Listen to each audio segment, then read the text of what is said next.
Hello दोस्तों, आज मैं आप लोगों को परिपक्वता एवं अधिगम के बारे में बताने जा रहा हूँ। इससे पहले एक कक्षा हो चुका है जिसमें कि विकास और वृद्धि के बारे में मैं बता दिया हूँ। चैनल पे डाला हुआ है वीडियो, आप लोग वहाँ भी जाके देख सकते हैं। तो आज हम लोग परिपक्वता एवं अधिगम के बारे में जानेंगे। ये बाल्यावस्था एवं बाल विकास का जो चैप्टर है, आप लोगों का पहला चैप्टर होगा। डीएलएड बीएड सभी में पूछता है। बाल्य अवस्था एवं बाल विकास से रिलेटेड एक चैप्टर तो रहता ही है। तो उसका आज दो टॉपिक लिए हम लोग, एक परिपक्वता एक अधिगम। इन दोनों के बारे में हम लोग डिटेल से आज जानेंगे। ये बहुत इंपॉर्टेंट है, सभी एग्जाम में पूछता है। किसी भी एग्जाम में यहाँ से ऑब्जेक्टिव या यहाँ से ऑब्जेक्टिव उठा के डाल देता है। तो ध्यान से देखिए, आज हम आप लोगों को समझा रहे हैं परिपक्वता एवं अधिगम के बारे में। तो परिपक्वता क्या होता है? सबसे पहले परिपक्वता के बारे में जानेंगे। इसको मैच्योरिटी बोलते हैं, इंग्लिश में मैच्योरिटी होता है कि मतलब कितना परिपक्व है।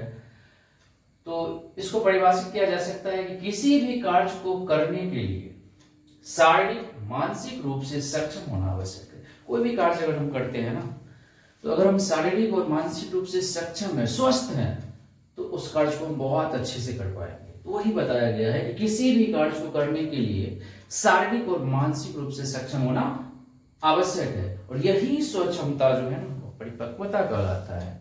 यानी अगर आप शारीरिक और मानसिक रूप से सक्षम है तो आपकी परिपक्वता यानी मैच्योरिटी लेवल गुड है।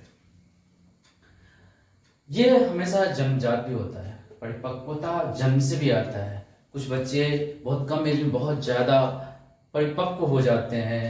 बहुत ऐसे हैं जो बहुत एज निकल जाने के बाद तब जाके वो परिपक्व होते हैं। तो ये परिपक्वता जो होता है यह जन्मजात भी होता है। आगे हम लोग देखेंगे, दोनों में अंतर भी समझेंगे। उसके बाद हम लोग देखते हैं अधिगम। अधिगम को हम लोग सीखना भी बोलते हैं। अधिगम को हम लोग सीखना भी बोलते हैं।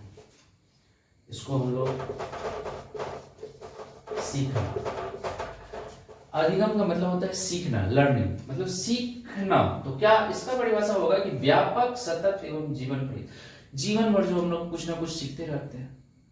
जब तक जिंदा है, जन्म से लेकर मरण तक कुछ ना कुछ सभी आदमी कुछ ना कुछ सीखते रहते हैं। तो वही क्या कहलाता है? अधिगम कहलाता है। तो इससे रिलेटेड देखिए, हम आप लोगों को बताए पहले वृद्धि और विकास में अंतर। अगर उसको देख लीजिएगा, आपको अपनी भाषा में बना के लिखना होता है।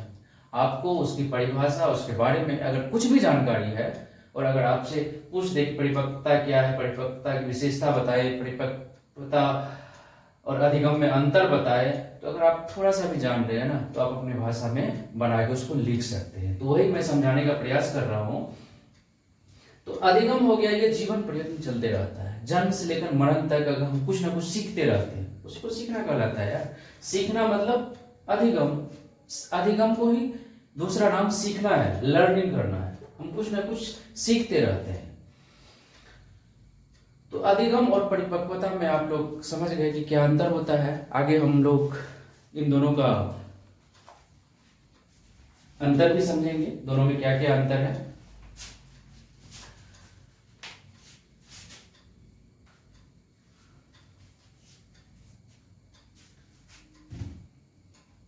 तो देखिए, परिपक्वता जो होता है ना, हम यही पे बता देते हैं आप लोगों को, ये जन्मजात होता है। जबकि अधिगम जो है वह सीखने की एक प्रक्रिया है, ये अर्जित करता है। हमेशा लोग जन्म से लेकर मरण तक कुछ ना कुछ अर्जित करते रहते हैं। परिपक्वता स्वाभाविक रूप से आती है, ये हमेशा स्वाभाविक रूप से आ जाता है।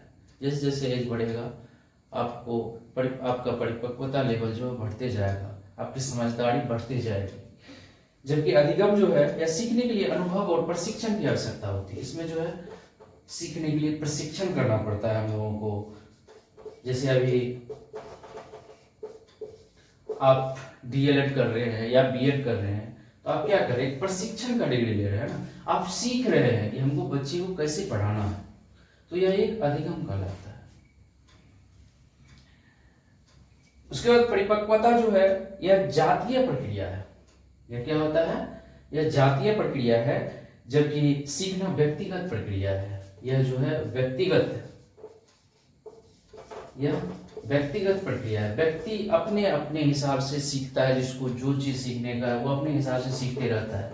जबकि यह जातीय है, ठीक है, यह जातीय प्रक्रिया है। यह जन्म से आता है, जन्म से भी आता है, लेकिन यह सीखना पड़ता है। अधिगम हमेशा ग्रहण करना पड़ता है, प्रशिक्षण के द्वारा या अनुभव के द्वारा। परिपक्वता अधिगम पर आधारित नहीं है, यह अधिगम पर आधारित नहीं है। परिपक्वता अधिगम पर आधारित नहीं है। अगर आप कुछ नहीं भी सीखे हैं ना, मतलब कुछ मूर्ख आदमी होता है जो नहीं पढ़ा लिखा है, उसके पास भी परिपक्वता है, जो कि जन्म से मिला हुआ है उसके पास भी सोचने समझने की क्षमता है। अगर वो शारीरिक और मानसिक रूप से स्वस्थ है तो वो भी डिसीजन लेते हैं अपने लाइफ का। लेकिन अधिगम जो है ना, ये सीखने की प्रक्रिया, हमको कुछ नया करने का, कुछ नया चीज सीखने का। जैसे आपको हो गया कि हमको शिक्षक बनना है, तो शिक्षक बनने के लिए एक प्रक्रिया है कि आपको बीएड या डीएड की डिग्री अनिवार्य है।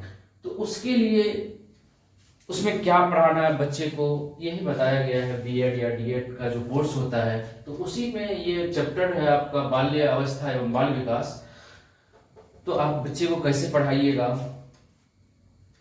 किस तरह से उसको पढ़ाना है, यही चीज अधिगम गलत, मतलब सीखना गलत है, जो हम लोग सीखते हैं कहीं ना कहीं।